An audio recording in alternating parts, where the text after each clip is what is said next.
진리를 통해서 우리에게 부과된 진정한 자유를 마음껏 누리면서 즐겁고 행복한 삶 살아갈 수 있도록 인도해 주시옵소서. 이 놀라운 하나님의 은총에 감사해서 연보했습니다. 이 연보가 참된 진리를 연구하고 보존하고 계승하는 일에 아름답게 사용될 수 있도록 지각을 열어 인도해 주시옵소서. 예배 시정 주님께 부탁드리며 예수님의 이름으로 기도드립니다. 아멘.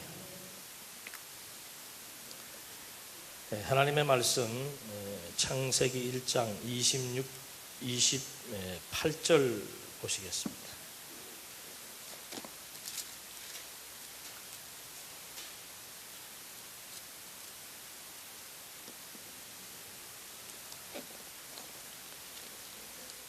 창세기 1장 28절로부터 31절까지 보시겠습니다. 하나님께서 그들에게 복을 주시며 말씀하시기를 생육하고 번성하며 땅에 충만하고 그것을 정복하여라. 그리하고 바다의 고기와 하늘의 새와 땅 위에 움직이는 모든 생물을 다스리라 하셨다. 우선 28절 한 절만 봉독해 드리겠습니다. 28절 한 절이지만 이 28절은 굉장히 중요한 구절입니다. 그리고 우리 언약 성취사적 성경 신학을 개진하는 데 있어서 출발점이고 또 근거가 되며 또 신학적으로 가장 중요한 내용으로서 자리매김이 되고 있는 요긴한 요절이 되겠습니다. 그래서 이 부분을 그냥 쉽게 넘어갈 수는 없는 것이고, 그래도 그 1장 28절이 왜 중요한지에 대한 분명한 이해는 우리가 하고 재차 한 번 더 정립을 해야 될 필요성이 있다고 보여집니다. 하나님께서 1장 28절의 말씀을 아담에게 주시기 전에 하나님은 여섯째 날 하나님의 형상대로 먼저 사람을 창조하셨습니다. 하나님의 형상대로 창조하시고 이제 하나님께서 하나님의 형상대로 창조된 아담에게 복 주시기를 언약하신 내용으로 전개가 되고 있습니다. 그래서 우리는 먼저 지난 시간에도 공부를 했습니다마는 하나님의 형상대로 아담을 창조하신 그 창조, 하나님의 형상대로 창조하신 창조의 이유를 분명하게 인지를 하셔야 그 다음에 아담에게 복을 허락하시고 또 그 허락하신 이유와 목적에 따라서 요한계시록까지 전개되는 내용들을 정확하게 파악할 수가 있을 것입니다. 모든 성경에 주어지는 내용들은 창세기 1장 1절로부터 요한계시록까지 주어지는 모든 내용들은 전부 다 하나님의 작정에 근거합니다. 이 작정에 의해서, 작정이란 용어는 영혼 세계의 사역을 의미합니다. 그래서 이 작정에 근거해서 하나님께서 이 피조 세계에서는 피조 세계의 용어로서 언약이란 용어를 갖고 이제 출발을 하게 되는 겁니다.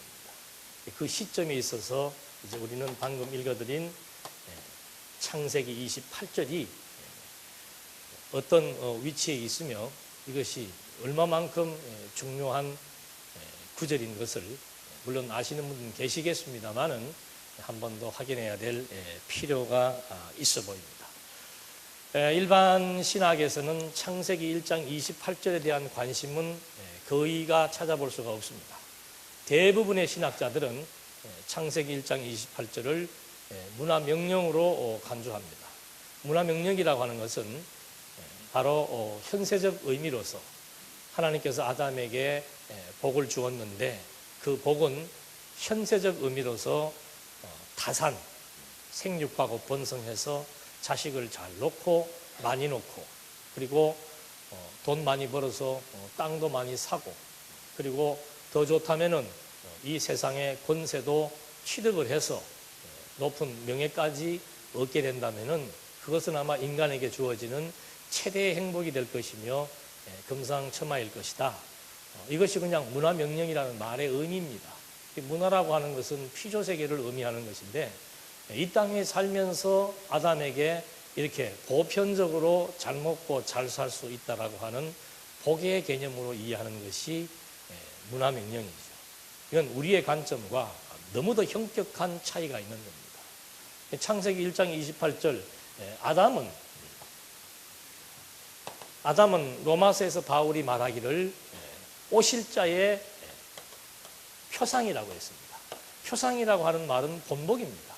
하나님께서 처음에 아담을 창조하신 것은 이미 하나님은 창조하실 때 벌써 어디를 이 끝을 이미 다 알고 첫 창조 때부터 이 끝까지 다 입체적으로 하나님은 조망하시면서 하나하나 창조 사역과 더불어 포석을 놓기 시작하시는 거죠. 그런 맥락 속에서 아담도 분명히 인간 아담을 창조했지만 그 인간 아담은 궁극적으로는 하나님 당신을 우리에게 계시하고자 하는 그런 하나님의 창조 의도와 목적을 갖고 아담을 지금 만드신 거죠.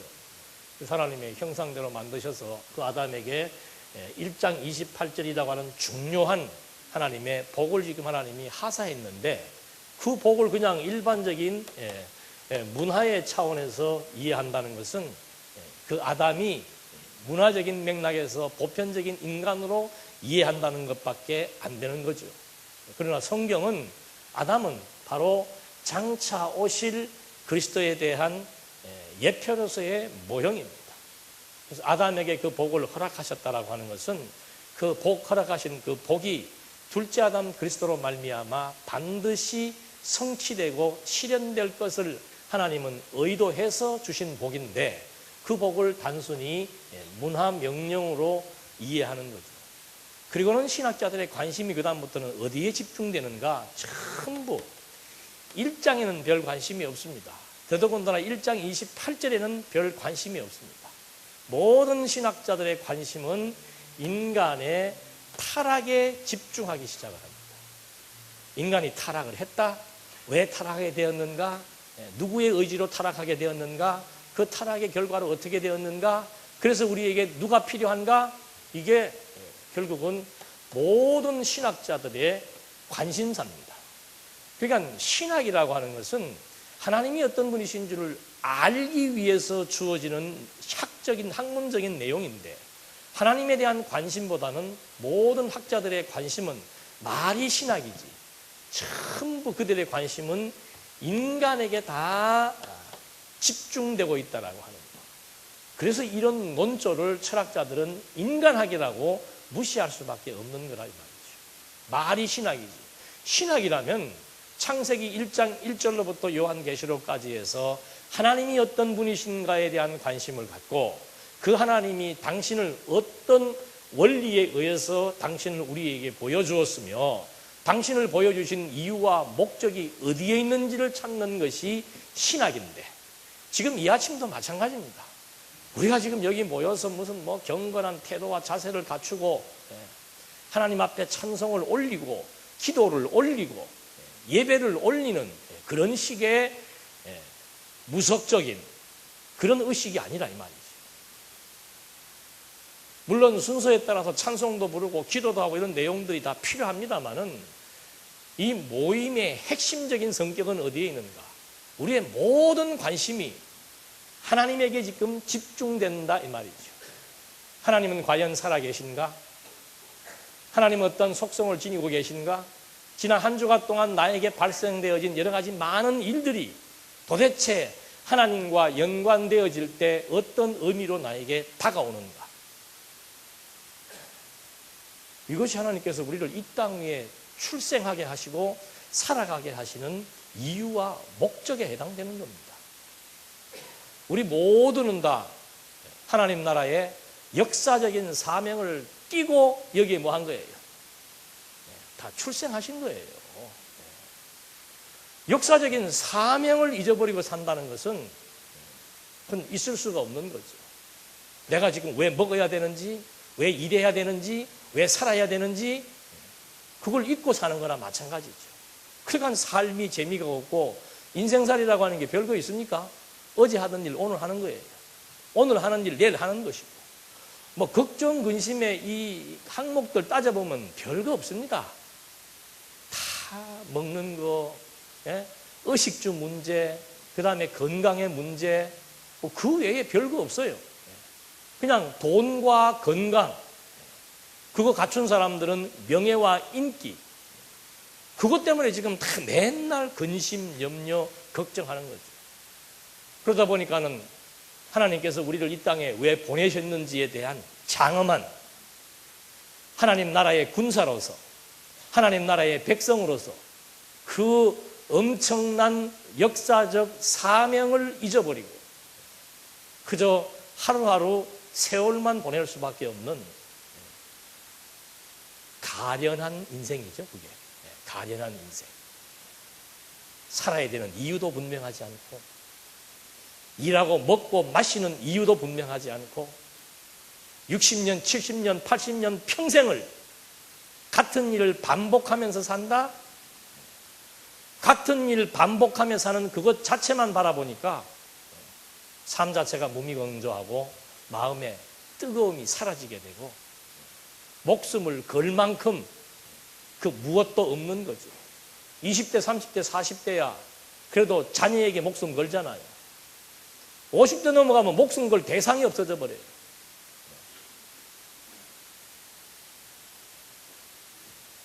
우리가 지금 해야 하는 이 공부, 이건 정말 우리 삶의 본질과 직결되는 문제를 갖고 있습니다. 신학자들이 처음 출발을 잘못하고 있는 겁니다. 중요한 내용 놓쳐버렸습니다. 온갖 관심이 타락한 인간 구석에만 관심이 집중됩니다. 그러다 보니까는 똑같이 보편적 종교하고 똑같은 경향을 띠게 되는 거예요. 모든 종교의 관심은 어디에 있는가? 대부분의 모든 종교는 생활에 있습니다. 생활에. 어떻게 살 것인가에 있는 거예요. 그 기독교는 뭔가? 저급한 기독교는 뭔가? 하나님께서 타락한 인간 구속해 주었다. 그 얼마나 큰 은혜를 받았는가? 그 은혜에 뭐하고 살자? 보답하며 살자. 그게 다예요. 그러니까 불교에서 말하는 생활이나 기독교에서 말하는 생활이나 유교에서 말하는 생활이나 차이가 있습니까? 없습니까? 없어요. 하나도 찾을 수가 없습니다. 그러니 뭐 도리어 교회 나옴으로써 제약이 더 많고 유교적인 생활보다 불교의 생활보다 더 무서워요. 불교야 뭐 못된 짓 하고 살면은 다음 이생에 쥐로 태어나든지 뭐 짐승으로 태어나든지 그건 나중의 일이니까 모르지만은 기독교는 뭐예요? 오늘 못된 짓 하면 내일 어떻게 돼요? 내일 하나님의 반응이 어떻게 나타납니까? 교통사고로 나타나든지, 뭐 사업적인 손실을 보든지, 그럴 바에야 하나님 안 믿고 사는 게 훨씬 마음 편한데 왜 믿는지를 모르겠어요. 지혜로운 사람은 그래서 누가 제일 지혜로운 사람이에요? 마음껏 살다가 언제? 죽기 5분 전에. 예수님의 십자가 우편 강도가 어떤 삶을 사는 거예요? 우리가 가장 기대하는 삶을 산 사람이에요. 평생을 온갖 못된 짓 다 하다가 어떻게 십자가에 매달려도 그분의 옆에 매달리게 돼가지고 매달린다고 또 다 능사도 아니에요. 하나는 어떻게 돼요? 까불다가 그냥 영원한 뜨거운 불로 들어가는 거고, 한 명은 운 좋게 평생을 그렇게 살다 그 친구가 교회를 나가본 적이 있습니까? 하나님을 위해서 헌신한 적이 있습니까? 봉사한 적이 있습니까? 땀 흘린 적이 있습니까? 그래도 막판에 어떻게 돼요? 올라가세요. 올라가 어디로? 구름 타고서. 그게 참 근본적인 본질을 모르게 되면은 결국은 전부 이쪽으로 다 관심이 쏟아질 수밖에 없는 겁니다. 이게 생활이라고 하는 것은 우리 인간의 행동이나 태도라고 하는 것은 자연스러운 거예요. 우리의 이 정신 세계가, 우리의 정신 사상이 어떻게 체계화되어 있느냐에 따라서 생각하는 것도 마음 먹는 것도 행동하는 것도 유기적인 체계에 의해서 나타나게 돼 있는데, 그런 체계를 무시해버리고 또는 사상을 무시해버리고 단순 논리에 의해서 현세적인 복에 대한 관심만 증폭시켜서 우리들의 삶을 끌어간다라고 하는 것은, 이거는 인간에 대한 기만 행위밖에 안 되는 거죠. 신학자들, 이러니까 신학의 논리 체계도 전부 이것과 관련된 거에만 아주 강조점을 부과할 수밖에 없습니다. 아담 사건도, 우리는 아담 사건에 있어서 가장 중요한 것이 1장 28절이죠. 여기에서 아담 사건의 가장 중요한 것은 뭔가? 가죽옷이에요. 가죽옷. 하나님이 뭐 했다 이 말이에요. 부끄러움을 하나님께서 어떻게, 부끄러워서 또 저들이 한번 그 부끄러움을 나름대로 정리해 보겠다고 나뭇잎으로 옷을 만들었잖아요. 근데 하나님은 무엇으로? 더 비싼 가죽으로 아담의 타락에도 불구하고 보호해 주었다. 이거 구속이에요. 가인도 이마에 표를 주어서 뭐 했다? 하나님께서 구속해 주었다. 노아 시대 때도 인류가 막 부패하고 타락하니까 하나님이 고민하다가 노아 8식구를 무엇으로? 방주로 구원해 주었다. 이스라엘 백성들 애굽에 종살이 했을 때 하나님은 유월절을 통해서, 유월절의 피지요, 그 피를 통해서 자기 백성을 죽음으로부터 보호해서 구원하고, 또 그들로 하여금 홍해 바다를 건너게 해서 뭐 해주었다? 구원해 주었다. 그러니까 모든 관심사가, 또 나중에 예수님의 십자가도 뭐예요? 예수님이 왜 오신 거예요? 십자가에서 왜 피를 쏟은 겁니까? 이 똑같은 거, 유월절의 피, 그리스도의 피. 엊그저께는 자기가 매달려서 죽은 건지 누가 매달았는지 그건 모르겠습니다만은, 하여튼 나는 필리핀에서나 그러는 줄 알았더니 한국에서도 또 한 명이 나타났더만. 또 나타날 거예요, 이런 사람들. 전부 구속이에요, 전부 구속. 이게 사건의 나열입니다. 사건의 나열. 이것이 뭐가 문제예요? 첫 시간에도 그 질문 드렸습니다만, 항상 우리는 이런 사건들이 나올 때마다, 첫째는 왜 하나님이 가죽옷을 입혔고, 왜 이마에 표를 주었고, 왜 방주로 구원했고, 왜 유월절 짐승의 피로 말미암아 이들을 구원했는가? 구속사 신학은 그게 없는 거예요. 왜 그게 없습니까? 무엇이 없으니까? 원리가 없습니다. 그 원리가 뭐예요? 1장 28절, 너무너무 중요한 이 언약이라고 하는 하나님 자기 계시의 원리가 없으니까 사건만 나열시키고 그 사건을 통해서 인간의 구속이란 말밖에 할 수 없는 거라고 말이죠. 하나님께서 왜 그러셨는가? 왜 이렇게 섭리해 나가셨는가? 인간의 구원을 위해서? 인간의 구원을 위해서라면 3장에 나오는 선악과를 안 만드시면 되고, 만드셨으면은 사단을 또 까불지 않게 하시면 되고, 사단이 또 까불어도 아담 하와에게 어떻게 해요? 그때 여자는 잠잠하라 그러지. 얼마든지 타락한 인간의 구속이 목적이라면 하나님께서 얼마든지 미리 미연에 방지할 수가 있는 거죠. 그러다 보면 나중에 누구도 올 필요가 없습니까? 이분도 오실 필요가 없고, 그런 추론을 할 수밖에 없는 거예요. 이런 논리에서는. 그러나 성경에서는 너무도 명확하고 분명하게 하나님의 형상대로 창조한 아담에게 하나님께서 제일 먼저 주시는 것이 뭐예요? 복이다. 이 복도 뭐 눈에는 뭐만 보인다고? 신령한 복으로 지금 봐야지.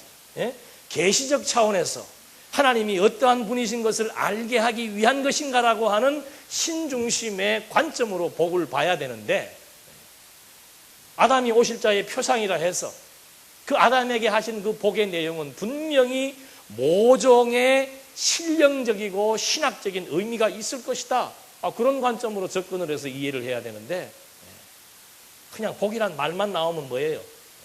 들어가도 복, 나와도 복, 복이다 해서 문화명령으로 이해하는 결과가 나오는 거죠. 그래서 이 언약 성취사라고 하는 것, 이것은 모든 사건들을 구속사 신학은 나열로서 끝나고 인간의 구속이라고 하는 인간에게 초점을 맞추지만은 언약 성취사 즉 성경 신학은 나열이 아니고 뭐예요? 나열이 아니고 하나의 체계지요. 체계. 나열하는 것으로 끝나는 것이 아니고 전부 하나로 다 뭐 하는 겁니까? 다 연결시키는 겁니다. 그래서 구슬이 서말이라도 뭐예요? 깨어야 보배다. 보배, 보물, 보화. 이건 나열로서 흩어지는 것이 아니고 하나의 체계에 의해서 하나의 목적과 하나의 의미를 드러낸다는 거죠. 그러려면 원리가 없으면 안 되는 거예요. 그래서 하나님이 구속하신 이유도 그리스도를 보내신 이유도 전부 뭐예요? 아담에게 세우신 언약을 뭐 하시려고? 성취하시려고. 목적은 뭡니까? 이 언약을 누구로 말미암아? 그리스도로 말미암아 성취하시니까 그리스도를 통해서 하나님의 뭐예요? 존재를 뭐 한다? 여러분 집에 가시면 오늘 아침에 첫 시간에 물어보니까 몇 분 안 계시더라고. 이번에 일본 기독교 대학에서 했던 그 대담 세미나 내용들을 아직도 안 보신 것 같은데 가시면 꼭 보십시오. 그게 훌륭하신 학자들 두 분이 나왔어요. 나머지 두 분은 제가 잘 프로필을 모르겠는데 한 분은 미국인이에요. 미국 사람이 일본에 와가지고 일본말 하면서 신학을 가르치는데 미국의 하버드 대학 신학 박사학위를 받은 구약 신학자. 한 분은 화란에 있는 자유대학에서 박사학위를 받은 기독교 철학으로 박사학위를 받은 신학자. 그 두 분이 이제 나와서 브리핑도 하고 또 서로 대담도 하고 했었는데 꼭 좀 보십시오. 현주소를 봐야 됩니다. 원리가 없는 거죠. 언약에 대한 질의를 하니까 언약에 대한 나열은 다 해요. 그건 뭐 신학교 학생 1학년, 2학년 되면 책 보면 다 나와 있는 내용이에요. 아담에게 한 것은 문화명령이고 아브라함에게 한 언약, 뭐 노아에게 한 언약, 누구에게 한 언약 이렇게 언약이 돼 있다. 그런데 이 언약은 좀 우리가 연구해 봐야 되고 다 나열이에요. 꿰뚫어야 될 거 아니에요. 도대체 그런 언약들이 무슨 의미, 이유, 용도, 목적을 갖고 있는지를 꿰뚫어야 될 거 아니에요. 그 설명을 못 하는 거죠. 그래서 우리 쪽에서 가신 두 분, 우리 연구소 팀들이 구약은 누구에 대한 언약이다? 여러분, 그게 충격적입니까? 구약 신학자는 어디에만 관심을 갖고 있어요? 구약만 보는 거예요, 구약만. 구약에만 관심 갖고 있는데 아담도 노아도 아브라함도 모세도 다윗도 전부 이 구약에 나오는 인물들이잖아요. 누구에 대한 언약이다? 그게 충격받았다 그러시더라고요. 성경의 통일성을 통해서 하나님의 존재를 확증케 합니다. 이 말에 또 뭐 받아요? 또 충격. 한 번은 충격을 받으셔가지고 당신 발표하고 나서 마지막 끝나는 시간까지 구약 신학자 그분은 한마디도 말씀을 안 하시더라. 처음에는 우리 가르치느라고 아주 자세하게 설명을 잘 해주시더라고요. 다 풀어서 설명을 했는데 말 몇 마디 하고 나니까 그 다음부터는 한 번은 한마디도 말을 안 해요. 이게 그렇게 쉬운 얘기가 아니란 말이죠. 존재 확증이라는 말 함부로 썼다가 확증 못하면 어떡할 거예요? 이런 말 쓰는 거 아니에요, 함부로. 성경의 신빙성, 성경의 통일성, 그런 말 함부로 했다가 뭐 못하면 맨 나열만 시키다가 어떻게 이걸 통일성을 확보해 나갈 겁니까? 그래서 1장 28절 두고두고 우리는 여기에 대해서 진정한 가치를 알아야 되고 이것이 마지막 계시록까지를 뭐하는 관통시키고 체계화시키는 성경의 하나님 자기 계시의 원리라고 하는 거, 이걸 정확하게 인식을 좀 해야 되죠. 그래서 하나님께서 이제 아담을 하나님의 형상대로 창조해서 복을 주시는데, 이 복도 그래요. 여기로부터 시작된 게 아니고 언제부터? 창세전 그리스도 안에서, 이미 하나님은 창세전 그리스도 안에서 신령한 복을 주실 것이다, 주셨다. 이미 다 주신 거예요. 이게 영혼 세계의 사역이란 말입니다. 영혼 세계에서 하나님은 이미 창세전부터 그리스도 안에서 신령한 복을 주신 거예요. 그래서 이 복을 이제 피조 세계에서 뭐 하시는 겁니까? 드러내어 계시하시는 거예요. 보여주는 거죠. 그래서 아담 창조하자마자 하나님께서 뭘 주시는 거예요? 아담에게 복을 주시는 거예요. 복도 여러 가지 복이 많잖아.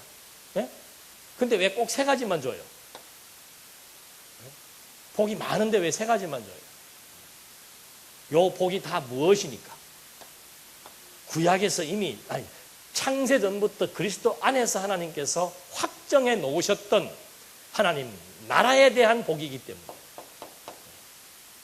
그래서 그 내용도 그대로 생육하고 번성해서 하나님 나라의 국민을 갖추고 땅을 정복해서, 그리고 다스리는 국민, 국토, 국권이라고 하는 나라의 3대 요소를 하나님께서 복의 내용으로 허락해 주셔서 이제 장엄한 하나님의 계시 사역의 포문을 열기 시작한 거라 이 말입니다. 그리고 여기에 주어지는 이 복, 이걸 이제 우리는 이 복의 전달 방식이 뭐예요? 그게 언약이죠. 복이란 무엇인가 보면 다 나와요. 그게 언약이란 말이에요. 그래서 아담에게 이 언약을 세우신 이것이 마지막 계시록까지 연결되고 있으며, 연결됨으로 말미암아 하나의 체계를 갖게 되고, 그 체계를 통해서 신구약 성경이 통일성을 갖추게 되고, 하나님의 감동으로 주어진 하나님의 말씀임을 우리에게 뭐 해줍니까? 입증해주고 증명해주고 증거해준다 이 말이에요. 그래서 그대로 성경에 나와 있는 게 뭐 다 설명을 할 수가 없습니다만은, 그래서 구약에서 이 언약에 근거해서 역사서, 시가서, 선지서가 전부 다 뭐예요? 섭리로 언약하고 찬양으로 언약하고 선지자들의 예언으로 언약하는 내용이 나오는 거죠. 뭘 언약한 거예요? 이 하나님의 나라를 누구를 통해서, 이 복을 누구를 통해서? 둘째 아담 그리스도를 통해서 하나님이 뭐 하시겠다? 성취하시겠다. 왜? 이미 여기서도 이 복이, 이 언약이 누구 안에서? 그리스도 안에서 하나님께서 확정하고 작정한 언약이며 복이기 때문에 그런 거죠. 그래서 둘째 아담 그리스도가 오셔서 그리스도로 말미암아 이 복을 뭐 하시는 거예요? 성취하시는 거예요. 이 언약을 그리스도를 통해서 뭐 하시는 거예요? 성취하시는 거예요. 그래서 예수님이 구약 성경 모든 율법과 시와 선지는 내가 성취할 뭐다? 내용이다. 모든 성경은 나를 가르치고 있다. 당신의 모든 사역의 마지막 종지부가 뭡니까? 구약의 언약을 뭐 하시는 거예요? 성취하시는 거예요. 예수님의 다 이루었다는 것은 무엇인가? 그것도 무슨 막 이만한 책으로 나와 있더라. 뭘 다 이룰 게 뭐 있어요? 한 가지 딱 분명한데, 창세전 그리스도 안에서 작정하셨던 그 복을 첫 아담에게 언약하시고, 첫 아담에게 언약하신 그 복을 둘째 아담 그리스도로 말미암아 뭐 하시기 위해서? 성취하시기 위해서. 이것이 하나님께서 그리스도로 말미암아 작정하신 작정의 내용이며 뜻이다 이 말이죠. 그 뜻대로 아담에게 언약하고 둘째 아담 그리스도로 성취하시는 거예요. 그 성취하신 것이 뭐예요? 이 복이, 이게 지금 교회잖아요. 교회. 생육하고 번성하고 땅을 정복하고 다스리는, 그리스도의 씨로 말미암아 생육 번성하고 그리스도의 말씀으로 말미암아 땅 끝까지 정복해 나가고, 그리스도의 권세로 만물의 으뜸이 되셔서 모든 피조 세계를 지배해 나가시는 그 그리스도의 권세로 말미암아 그리스도의 몸된 교회가 뭐해야 되는 거예요? 언약대로 성취되는 것이죠. 그래서 이 신약의 논리가 교회론으로 전개되는 거예요. 이미 창세전부터 언약했던 내용입니다. 그래서 이 구약의 언약을 그리스도 자신이, 예수 자신이 성취하시는 것입니다. 그 다음에 보혜사 성령이 뭐 하는 거예요? 성취하는 거예요. 예수 자신이 어떻게 성취합니까? 구약의 언약된 그대로 직임으로, 신분으로, 사역과 본성으로 내가 누구이다. 구약의 언약을 성취하신 그리스도이다. 당신 자신이 다 증거해 주는 겁니다. 완벽한 거죠. 그 다음에 성령이 와서 성령의 행적으로 증거해 주고, 성령의 교훈으로 증거해 주고, 성령의 예언으로 이미 승천하신 예수는 누구이시다? 그리스도이시다. 그렇게 해서 이것이 이 교회의 뭐가 되는 거예요? 기초가 되고, 그 교회를 설립하게 되고, 설립된 교회를 양육하고 무장하고 투쟁케 하신 다음에 최후의 그리스도의 강림을 통해서 이제 이 교회가 승리하게 되는, 이것이 요한계시록까지의 신약의 논리이고 이것이 구약의 논리죠.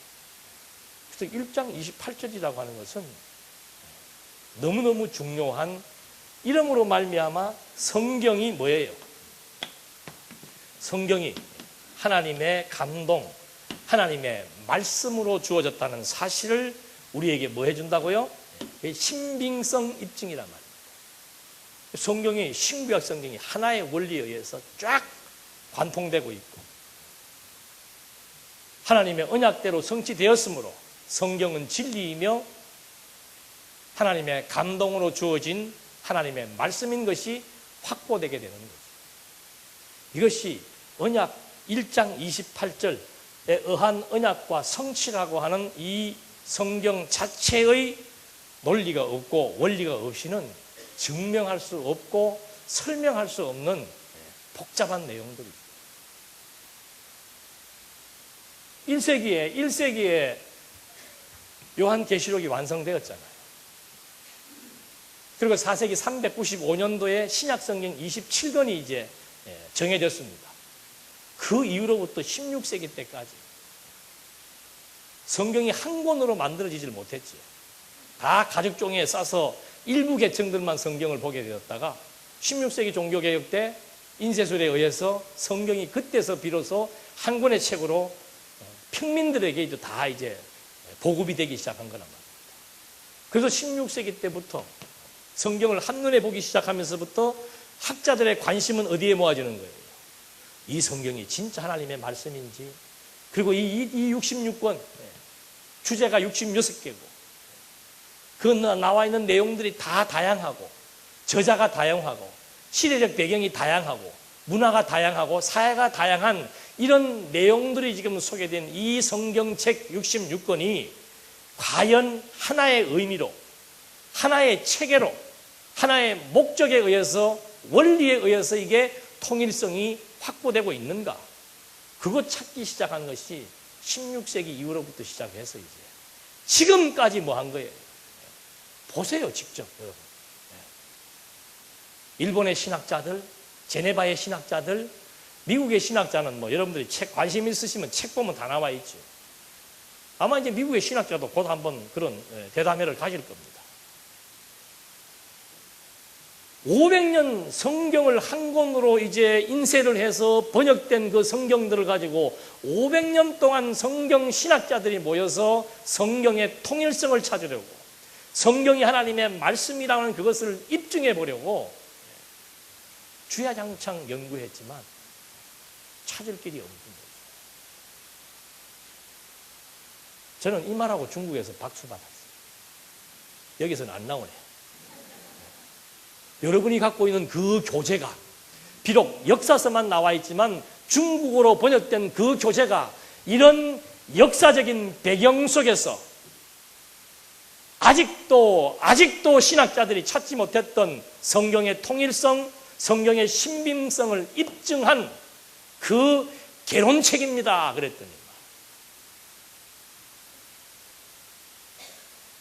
표정도 별로 놀라지도 않고, 그죠? 이게 정말 21세기에 기적과도 같은 일이에요. 기적이에요, 기적. 이게 확보되어야 뭐예요, 뭐? 우리가 믿는 하나님에 대해서 뭐 할 수 있습니까? 확실하게 알 수 있는 거예요. 확실하게. 알아야 믿음이 생기죠. 하나님이 어떤 분이신 줄을 확실하게 알아야 믿음이 생기죠. 확실하게 알려면 하나님 당신을 계시해 놓은 이 성경 말씀이 정말 하나님의 말씀이라고 하는 확고한 진리 체계를 알아야 믿음이 가고, 그 텍스트에 대한 확고한 믿음이 있어야 그걸 통해서 하나님의 존재에 대한 확증을 할 수가 있고, 그 확증이 있어야 확실한 뭐가 생겨요? 믿음이 생깁니다. 말로만 그러면 뭐예요? 믿음은 어디에서 나요? 들음에서 나요. 들음은 뭐예요? 그리스도의 말씀으로 난다. 그러니까 성경 한 구절 듣고 그 말씀 암송하는 큐티, 그게 무슨 신존재 확증인 줄 알아요. 이런 하나님의 존재에 대한 확증과 확신이 주어져야 그 다음에 세부적으로 그분의 속성이 하나하나 발견되게 되는 거죠. 말만 뭐 전능하다고 하면 뭐합니까? 하나님의 전능성이 66권을 통해서 확보가 되어야, 깨달음이 와야, 와, 정말 하나님은 전능하시다. 그게 확인이 되어야 인간이 뭐가요? 무능한 존재라고 하는 것이 분명하게 보여지고, 무능하니까 당연히 전능자를 뭐 할 수밖에 없는 거예요. 의지할 수밖에 없는 것이죠. 의지하지 마라, 해라 필요 없습니다. 전능성, 존재 확증에 의해서 전능성 발견되면은 자기 자신의 무능함 알고, 무능함 아는 만큼 전능자 의지하게 돼 있고, 전능자 의지하는 만큼 마음에 뭐 생겨요? 평안 생기는 거예요. 의지하니까 편안하죠. 의지의 대상이 있는데. 똑같죠. 그리스도가 정말 신실하다? 인간은 어떻게 해요? 신실하지 못하고 변덕적이고 불성실하죠. 그러니까 신실한 하나님에 대한 것이 확인이 되면 정말 세상에서 믿을 만한 분은 누구밖에 없다? 하나님밖에 없다. 돈도 믿을 수 없고, 사람도 믿을 수 없고, 이 세상의 모든 것들은 다 변화하는 것이고, 무슨 믿음, 오직 믿음의 대상, 변덕 없는, 변함 없는, 영 불변하시는, 내주와 맺은 언약은 영 불변하다라고 하는 그 여호와의 신실성이 깨달아 믿어지니까 그분 믿는 만큼 마음에 안정감이 생기는 거죠. 뭐 같은 유사한 용어들입니다만은, 여호와께서 모든 만사를 다 다스리신다, 주권 아니에요.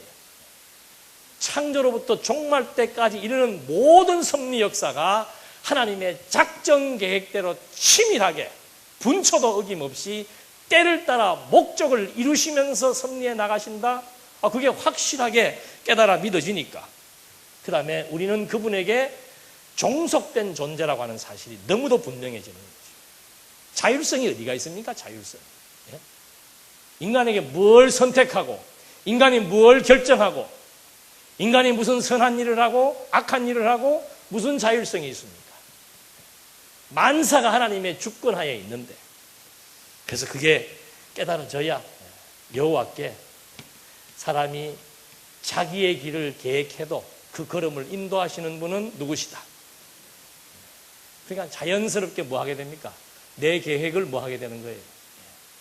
포기하고 아예 세우지 않게 되고, 2012년도가 돌아왔습니다. 새해 계획이 뭡니까? 세우면 뭐예요? 내 뜻대로 안 되고 누구 뜻대로 되는데. 그래서 다 맡길 수밖에 없는 거죠. 그래야 마음에 평정이 생깁니다. 복잡한 생각이 없어지는 거예요. 내가 무슨 일을 계획하고 내가 그 일을 이루려고 하고 그것 때문에 고심하니까 머리가 1000가지, 10,000가지로 어떻게 돼요? 집중력이 안 생기는 거죠.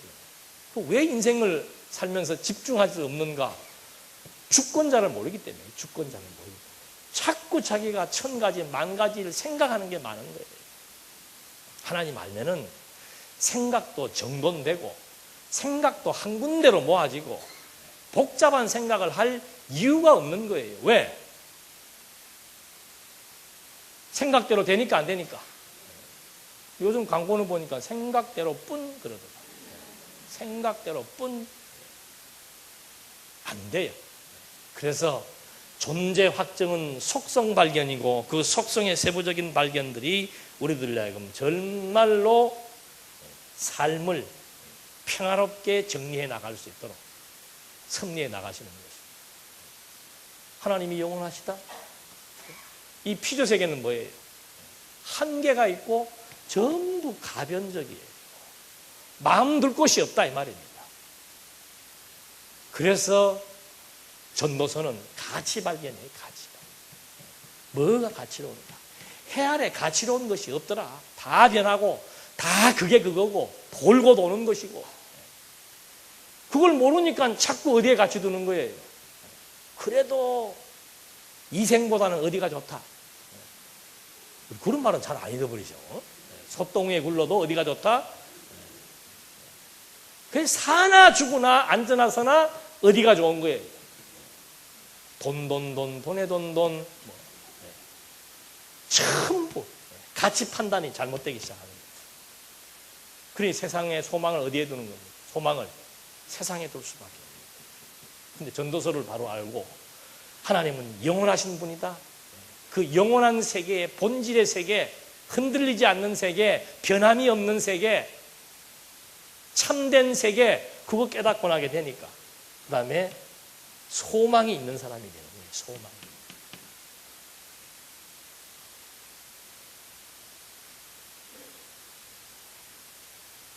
자비하심, 하나님의 사랑하심. 인간은 사악하죠. 하나님의 사랑에 감동하니까. 하나님의 은혜에 감동하니까. 하나님의 사랑은 일방적이에요. 우리처럼 조건적이지 않단 말입니다. 요새는 인간은 상대적인 존재이기 때문에 어쩔 수 없습니다. 부모 자식도 조건적이고 친구도 조건적이고 나한테 잘해주면 뭐예요? 좋고. 효도가 뭐예요? 효도가. 부모 마음에 잘하면 효도하는 거 아니에요. 부모 마음에 들면, 부모 마음에 싫으면 그럼 불효자 되는 거예요. 뭐 별것 없습니다. 결혼도 마찬가지고 다 상대방, 아내를 통해서 내가 유익을 얻고 남편을 통해서 내가 유익을 얻고 그런 상대적 관계에서 결혼 생활이라고 하는 것이 서로 부부 싸움밖에 발생하지 않는 거죠. 그런데 하나님의 절대적이고 일방적인 사랑 깨닫게 되면 그 사랑에 깨닫는 자가 뭐해요? 행복한 자 되는 거예요. 여러분, 성경의 신빙성을 통해서 언약 성취를 통한 성경의 신빙성이 우리에게 하나님의 존재를 확증시켜 줍니다. 그 살아계신 하나님이 이러한 속성을 가지고 계신다는 사실을 깨닫게 되니까 이게 진리 아니에요. 이게 진리. 진리가 우리한테 뭘 주는 거예요? 어떻게 이렇게 잘하십니까? 진리가 우리에게 뭘 줘요? 가난하든 부유하든 뭐예요? 돈에 얽매이지 않는단 말이에요. 부유하다고 마음 뺏기는 것도 아니고 가난하다고 어깨에 힘 빠지는 것도 아니고 가난으로부터 질병으로부터 어떤 상황으로부터 우리는 뭘 얻는 겁니까? 이 지식이, 이 진리가 우리들로 하여금 자유를 누리게 하는 거죠. 자유를 누리는 자가 바로 어떤 거예요? 평화를 얻는 겁니다. 진리와 자유와 평화에 의해서 마지막 종결이 뭐예요? 하나님의 이 나라죠. 하나님의 나라. 그래서 여러분 성경 공부를 통해서 하나님의 존재를 확증하게 되면은 정말 모든 것으로부터 자유를 얻게 되고 평화를 누리게 되며 이것이 바로 하나님의 나라를 우리가 경험하며 또 맛보고 그리고 실제로 누리며 살아간다라고 하는 이 엄청난 진리 체계와 우리의 삶의 의미와 목적이 하나로 결부되어져서 결국에는 하나님 아는 것이 모든 것의 힘이 되고 하나님 아는 것이 모든 것의 근본이 되어서 우리에게도 여호와 아는 것이 나의 힘으로서 작용해서 그 힘은 생명의 기운이지요. 늘 충족되는 행복의 놀라운 결과로 말미암아 정말 창세전부터 세워놓으셨던 하나님 나라에 대한 그 작정, 그 복을 실제로 이 땅에 살면서 확인하고 누리며 소망 가운데 살아갈 수 있는 우리의 삶의 질을 확실하게 높여준다는 사실을 함께 확인해 보았습니다. 기도하시겠습니다. 살아계신 하나님 아버지, 저희에게 정말 언약과 성취라고 하는 성경 계시 자체의 원리를 통해서 하나님의 존재를 확증시켜 주셨습니다. 확증된 하나님의 존재에 의해서 우리는 하나하나 하나님의 속성을 발견하고 이 땅 위에 살아가는 우리의 진정한 삶의 의미도 깨달아 봅니다. 진리가 우리를 자유케 해서 그 자유가 진정한 평화를 누리게 했고 그 누리는 평화 자체가 하나님 나라이라고 하는 사실을 또 한 번 깨달아 보면서 우리에게 이 놀라운 진리를 주신 하나님의 의도가 어디에 있는지를 다시 한번 파악해 보며 진리와 함께 모든 것을 견디고 이기고 바라며 살아갈 수 있도록 인도해 주시옵소서. 예수님의 이름으로 기도드립니다. 아멘.